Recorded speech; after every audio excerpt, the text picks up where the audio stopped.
Well, they have planted 850,000 trees across Canterbury in the last 25 years, and today Trees for Canterbury celebrated a quarter of a century of beautifying the area. Here's Jared McCulloch. Another milestone for this local community group, doing what they do best. This group of volunteers are hard at work preparing for the organisation's ceremony, planting 10 kowhai trees at one of the entrances of the Charlesworth Reserve. Trees for Canterbury is celebrating its 25th birthday, providing native plants to the people of Canterbury through public sales at their nursery and donations from seasonal projects. And the manager says this celebration is rather exciting. It's been a long road, so as part of our celebration we've invited people who have supported us from the business community, from places like the council, some of the ranger service that we've worked with for projects.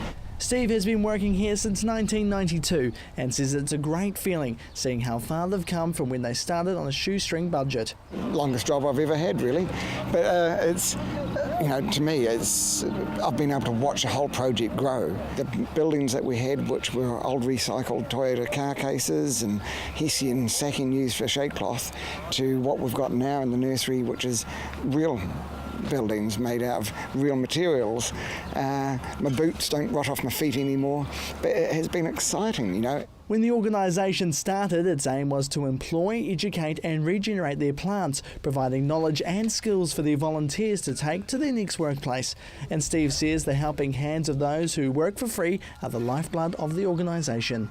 Our chairperson was actually the guy that first got Trees for Canterbury going, so he's still with the project, you know. So trustees long term, but the people that come along, you know, it's been people who are intellectually, physically, socially disadvantaged. To watch these guys come along and grow, it's, you know, we do teach them some job skills, but part of it is a sense of self-worth or a sense of self-esteem, because you can't go and do anything if you haven't got that. As of tomorrow, April 1st, the not-for-profit group would have planted and donated over 850,000 native plants to multiple schools and social organisations, and I'm not joking. Well, to me, if you look at Canterbury, 2% of its original native bush left. You know, you have stories of 50 portable sawmills working on Banks Peninsula at one time, and you just have to drive along the Summit Road from the Hilltop Tavern out towards O'Kane's Bay, and you see skeletons of big old torture trees.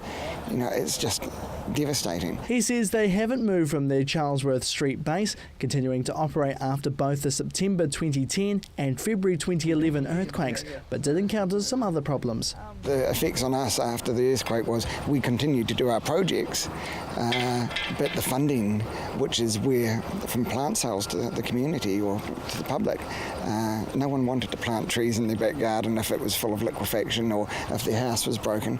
So the first couple of years was really tough, but people have started to get back into the gardens, even if they're not in their houses yet. You know, gardens, they can move in and do something with it.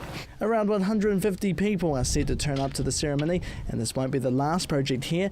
They'll be back at the Charlesworth Reserve in May to put in more plants when their season starts again. Jared McCulloch, CTV News.